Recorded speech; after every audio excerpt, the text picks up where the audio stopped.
ሰላም ጤና ይስጥልን ተመልካቾቻችን ከካፋ ቴሌቪዥን ለሳቱ ያዘጋጀናቸውን ዜናዎች ይዘን ቀርበናል። ከዜናዎቹ ጋር ብሩክታይት ብርሃኑ። የካፋ ዞን ትምህርት መምሪያ ዞናዊ የ12ኛ ክፍል ተማሪዎች የጥያቄና መልስ ውድድር ማካሄድ ጀምሯል። ተማሪዎቹ በተፈጥሮና በማህበራዊ ሳይንስ ትምህርት ክፍል የውድድሩ ተሳታፊዎች መሆናቸውም ተመላክቷል። አንተነህ ፍቃዱ በካፋ ዞን ካሉ 12 ወረዳዎችና 5 የከተማ አስተዳደር ተማሪዎች በተፈጥሮ ሳይንስ እና በማህበራዊ ሳይንስ ትምህርት ክፍል ውድድር ተሳታፊዎች መሆናቸው ተመላክተዋል። የካፋ ዞን ትምህርት መምሪያ ኃላፊ አቶ ተፈሪ ታደሰ በትምህርት ሂደት ውስጥ ተማሪዎች በአግባቡ ትምህርታቸውን በመከታተል ብቁ በመሆን ለራሳቸውና ለሀገራቸው መትረፍ አለባቸው ብለዋል። አቶ ተፈሪ አክለው ከ2013 ዓ.ም በፊት የነበረው የትምህርት ጥራት ጉድለቶችን ለማረም ጥረት የተደረገ እንደሆነም ተናግረዋል። ተማሪዎች ያለምንም ኩረጃ በራሳቸው እውቀት ብቻ ፈተና በመስራት ከክፍል ወደ ክፍል እንዲሁም ከክፍል ወደ ከፍተኛ ትምህርት ተቋማት እንዲሸጋገሩ በተፈጠረው ትምህርት ስርዓት የተመዘገበው ውጤት ዝቅተኛ በመሆኑ አሁን ሁሉም ትኩረት ሰጥተው መስራት ያስፈልጋል ብለዋል። ይህ ውድድር ለማሸነፍና ለመሸነፍ ሳይሆን ተማሪዎች ራሳቸውን እንዲፈትሹ ነው ያሉት ኃላፊው ተማሪዎቹ ከዚህ ባገኙት ልምድ ለሀገር አቀፍ ፈተና ራሳቸውን ማዘጋጀት እንደሚገባም አሳስበዋል። ሁሉም ባለድርሻ አካላት የ12ኛ ክፍል ተማሪዎች ውጤት እንዲሻሻል የበኩላቸውን ድርሻ እንዲወጡ አቶ ተፈሪ ታደሰ ጥሪ አቅርበዋል። በየደረጃው ለሚገኙ የህብረተሰብ ክፍሎችን ተገቢ አገልግሎት በመስጠት ተጠቃሚ ለማድረግ ትኩረት አድርጎ እየሰራ መሆኑን የኦሞ ባንክ ቦንጋ ዲስትሪክት አስታወቀ።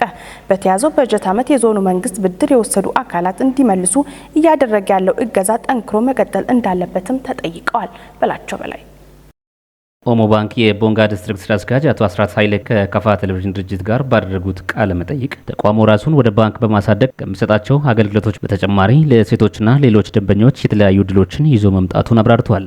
ይሄ ኦሞ ባንካችን መጀመሪያ ማይክሮ ፋይናንስ እያለ ሲቋቋም ዋነኛው ዓላማው ወደ ስራ ያልገባውን ወጣት ወደ ስራ ማስገባት ነው።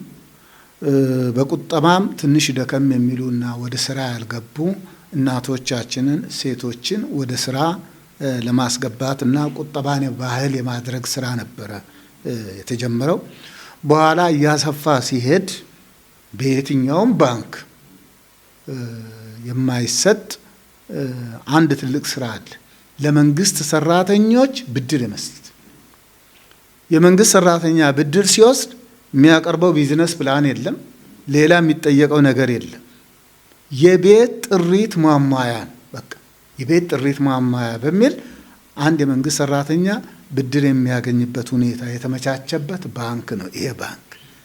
ያ ብቻ አይደለም። አሁን ባንክ ስንሆን ይሄ ባንካችን የመንግስት የፖሊሲ ባንክ ነው።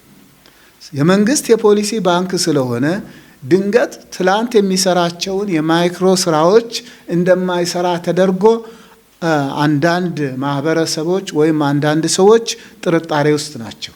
አይደለም። አቶ አስራት አክለውም ባንኩ ለተለያዩ ማህበራዊ መሰረቶች ብድር በማመቻቸት ኢኮኖሚያቸውን እንዲያሳድጉ የሚያደርግ ተቋም መሆኑንም ገልጿል። ሴቶቻችንን ለማበረታታት የምናደርገው ስራ አለ። ወንዱ 7% ነው የቁጠባ ወለድ የምንከፍለው በአመት፣ ለሴቶች ግን 8% ነው። ይሄ ቁጠባን ለማጠናከር ሴቶች ገንዘባቸውን እንዲቆጥቡ ለማድረግ የምናደርገው። ይሄ ብቻ አይደለም።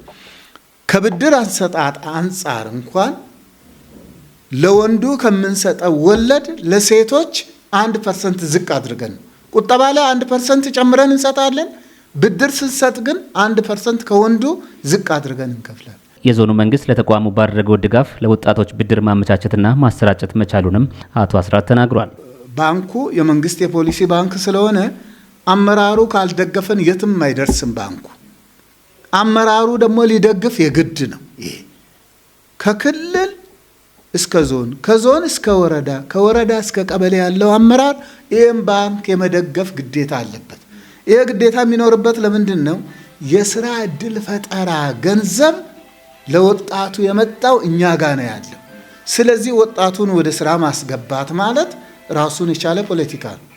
ስለዚህ የፖለቲካ ድጋፍ እየሰራ ያለ ባንክ ስለሆነ አመራሩ እየደገፈን ያለው ድጋፉ ወደፊትም ይቀጥላል ብዬ አሁን ከዞን አመራር፣ ከዞን ኢንተርፕራይዝ፣ ወረዳ አመራር፣ ወረዳ ኢንተርፕራይዝ እስከ ታች ወርደው የስራ ዕድል ፈጠራ ብድር ጤናማውንም ውዝፉንም ጤናማ የምንለው ጊዜው ወደ አልፎ ውዝፍ ያልሆነ ብድር ለማለት ነው።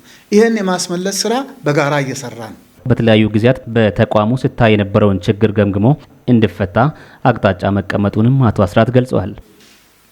የኛን የባንኩን ችግር ናቸው የምንላቸው ነቅሰን አውጥተን ለማሳየት ሞክረናል። ነቅሰን አውጥተን ስናሳይ እነዚህን ችግሮች ዳግም ላለመድገም ነው። አንደኛ የስራ ዕድል ፈጠራ ገንዘብን ለመደበኛ አገልግሎት የማዋል ስራ ነበረ። በአንዳንድ ብራንቾች ላይ፣ በሁሉም ብራንቾች አይደለም፣ በሁሉም ቅርንጫፎች አይደለም። ስለዚህ ይሄ መሆን የሌለበት ስራ በመሆኑ ፈጥኖ እንዲስተካከል፣ ፈጥኖ የሚስተካከለው ምንድነው? ያንን ለመደበኛ የተጠቀሙትን መደበኛ ብድር አስመልሰው የመተካት ስራ እንዲሰሩ ለቅርንጫፍ ጽህፈት ቤቶቻችን ነግረናል። በዚህ መሰረት እየተስተካከለ ያለ ነገር ነው። ዳግምም መሆን የሌለበት አንድ ደንበኛ መመላለስ የለበትም። ቁጠባውን ሊያወጣ ከሆነ በጊዜ መጥቶ ቁጠባውን አውጥቶ ሊሄድ ይገባል። ስለዚህ የቁጠባ መጠባበቂያ ወጪ የሚባል በብሔራዊ ባንክ የተቀመጠ ባንክና እጅ ያለ ገንዘብ 15% መቀመጥ አለበት ይላል። ይህንን ነው እያጠናከርን ያለ ነው። ከባንኩ ጋር አብሮ የሚሰሩ ተቋማትን በእነሱ በኩል የሚታዩ ክፍተቶችን ማስተካከል እንዳለባቸውም አቶ አስራት አሳስበዋል። ቢዝነስ ፕላን ሲዘጋጅ በጋራ ተናቦ ቢሆን፣ ምክንያቱም ገንዘቡ አለ የለም ሳይባል ቢዝነስ ፕላን ተዘጋጅቶ መጥቶ ኦሞ ቢቀመጥ ትርጉም የለው። ቢዝነስ ፕላን መጥቶ ወዲያው መስተናገድ አለበት ነው የሚለው መመሪያውና ስለዚህ ከዚህ አንጻር ተናበው የተዘጋጀ ቢዝነስ ፕላኑ ከገንዘብ ጋር ተመጣጥኖ ቢቀርብና ወዲያው ደግሞ ያንን የኛዎቹ የሚያስተናግዱበት ሁኔታ ይመቻቻል። ሌላው አሁንም ከባለድርሻ አካል ኢንተርፕራይዝ ጋር መሆን ያለበት ቢዝነስ ፕላኑ ሲዘጋጅ ማሟላት የሚገባውን ነገር እዛው ነው አሟልቶ መምጣት ያለበት።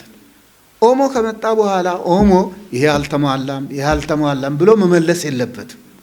እዛው ተዘጋጅቶ መሟላት የሚገባው ተሟልቶ ከመጣ ኦሞ ላይ አዋጪ ነው አዋጪ አይደለም ቢዝነስ ፕላኑ የሚለውን ብቻ ነው የሚያየው። ሁሉ ነገር ከተሟላ አዋጪ ነው አዋጪ አይደለም።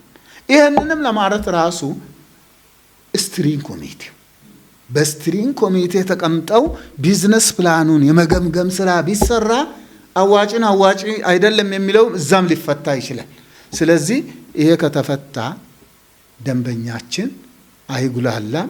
በመጨረሻም ህብረተሰቡ የቁጠባ ባህሉን በማሳደግ ተጠቃሚ እንዲሆን መልእክት አስተላልፏል። የትኛው ቅድም ለማስቀመጥ ሞክሬ ያለው ቁጠባ እኛ ጋር ተቀመጠ ማለት የሚበደረው የኛ ወጣት ነው፣ የምትበደረዋ የኛ ሴት ነች፣ የሚበደረው የኛው የመንግስት ሰራተኛ ነው፣ የሚበደረው እኛ ዞን ውስጥ ያለ ትንሽ ድህነት የሚያጠቃው ህዝብ ነው። ከድህነት እናውጣው። ከድህነት ለመውጣት መበደር ብቻ አይደለም፣ ዋናው ቁጠባን ባህል ማድረግ ነው።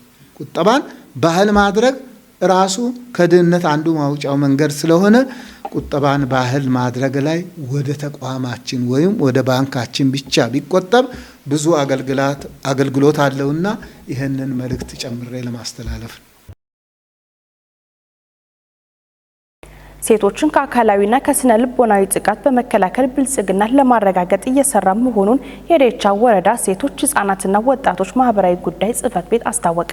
በወረዳ በዩኒሴፍ ድጋፍ ሲሰጥ የቆየውን ያለ ዕድሜ ጋብቻና የሴት ልጅ ግርዛት የሚያስቀር የማኑዋል ስልጠና ያጠናቀቁ ባለድርሻ አካላት የምረቃ መርሃ ግብሩ በወረዳው በተለያዩ አካባቢዎች ተካሂዷል። ስልጠናን የወሰዱት ስልጠናው ጎጂ ልማዳዊ ድርጊቶችን ለማስቀረት ትልቅ አቅም የሚፈጥር መሆኑን ተናግረዋል። ጽዮን ታደለ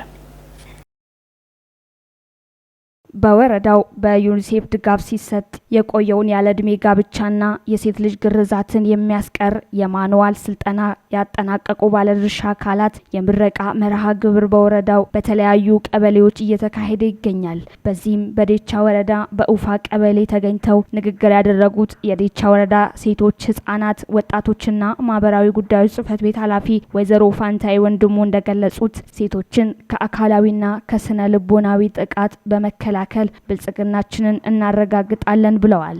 በወረዳው ያለ ዕድሜ ጋብቻና የሴት ልጅ ግርዛትን ለማስቀረት እየተሰራ መሆኑን የገለጹት ኃላፊዋ ከለውጡ ወዲህ የሴት ልጅ ግርዛት እየቀረ መምጣቱን በመግለጽ ያለ ዕድሜ ጋብቻን በማስቀረት በኩል በትኩረት ለመስራት ከህግ አካላት ጋር ሰፊ ውይይት ጽህፈት ቤታቸው ያደረገ እንዳለ ተናግረዋል። በምረቃው መርሃ ግብር ላይ የተገኙት ተሳታፊዎች የተለያዩ ሀሳቦችንና አስተያየቶችን የሰጡ ሲሆን ጎጂ ድርጊቶችን ለመቅረፍ በጋራ እንደሚሰሩ ገልጸው ዩኒሴፍ በርካታ የክህሎት ስልጠና ከሰጠ ወዲህ ሴቶች በወር አበባ ወቅት ተለይተው ከሚኖሩበት ወደ ቤት እንዲገቡ አስችሏል። የሴት ልጅ ግርዛትን አስወግደናል። ሆኖም ያለ ዕድሜ ጋብቻን ለመቅረፍ ቀሪ ስራዎችን በየልማት ቡድናችን አጠናክረን መስራት ያስፈልገናል ብለዋል። የዩኒሴፍ ፕሮግራም አስተባባሪ አቶ አንዱ አለማየለ እንዳሉት የሴት ልጅ ግርዛትንና እንዲሁም ያለ ዕድሜ ጋብቻን በወረዳው በሁሉም ቀበሌዎች ለማስቀረት ትኩረት በማድረግ እየሰራ እንዳለ ገልጸዋል። የሴት ልጅ ግርዛት፣ ያለ ዕድሜ ጋብቻ፣ ጠለፋና ሌሎች ጎጂ ድርጊቶችን ከወረዳዋ ለማስወገድ ከተመራረጡ ተወካዮች ጋር ተሻሽሎ በመጣው ማኑዋል ዙሪያ ሰፊ የግንዛቤ ማስጨበጫ ውይይት ተደርገው የምረቃ መርሃ ግብር በኡፋ ቀበሌ፣ በጉንድራሻ ሾራ ቀበሌና በአዋሾ ቆፍራ የተካሄደ መሆኑን ጠቅሰው የማስመረቅ መርሃ ግብሩን በሌሎች ቀበሌዎች እንደሚቀጥልም ገልጸዋል። በመጣው ማኑዋል ዙሪያ ከአንደኛ እስከ 12ኛ ክፍለ ጊዜ ስልጠናውን ተከታትለው ለፈጸሙትና ላስተባበሩት አካላትም የምስክር ወረቀት ተበርክቶላቸዋል ሲል የዘገበው የዴቻ ወረዳ መንግስት ኮሚኒኬሽን ጉዳዮች ጽህፈት ቤት ነው።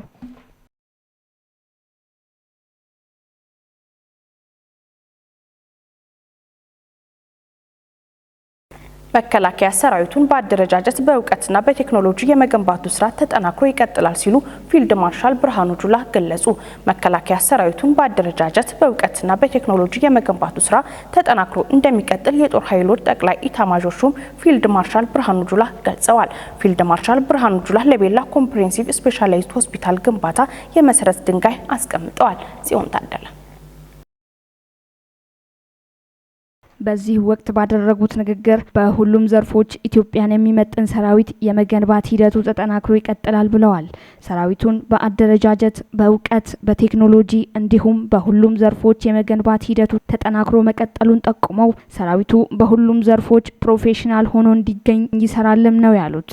የሰራዊቱን እድገት የሚመጥን የመሰረተ ልማት ግንባታ ስራዎች እየተከናወኑ መሆኑንም ጠቁመው በዛሬው ዕለት የግንባታ ሂደት የተጀመረው ሆስፒታልም የዚሁ ማሳያ ነው ብለዋል። ብቃትና ጥራት ያለው የጤና አገልግሎት የዘመናዊ ሰራዊት ግንባታ መሰረት መሆኑንም ፊልድ ማርሻል ብርሃኑ ጁላ ተናግረዋል። የመሰረተ ልማቶች መስፋፋት የሰራዊቱን ግንባታ ከማሳለጥ አንጻር ሚናቸው የጎላ መሆኑንም አብራርተዋል። የቤላ ኮምፕሬሄንሲቭ ስፔሻላይዝድ ሆስፒታል ግንባታ ከተጠናቀቀ በኋላ የጦር ኃይሎች ሆስፒታልን ዓለም አቀፍ ደረጃውን በጠበቀ መልኩ የመገንባት ሂደት እንደሚጀመርም ጠቁመዋል። የመከላከያ ሰራዊት ጤና ዋና መምሪያ ኃላፊ ሌተናል ጀነራል ጥጋቡ ይርማ የሆስፒታል ግንባታው በአንድ ዓመት ጊዜ ውስጥ እንደሚጠናቀቅ ተናግረዋል። ግንባታው የሕክምና አገልግሎት የሚሰጡ ህንጻዎች፣ የመማሪያ ክፍሎችና ሌሎች አገልግሎት መስጫ ማዕከላትን ያካተተ መሆኑንም ገልጸዋል ሲል የዘገበው ኢዜአ ነው። የውጭ ዜና በቬትናም ከባድ የባንክ ማጭበርበር ፈጽሟል በተባሉ ቢሊዮነር ላይ የሞት ቅጣት ተላለፈባቸው።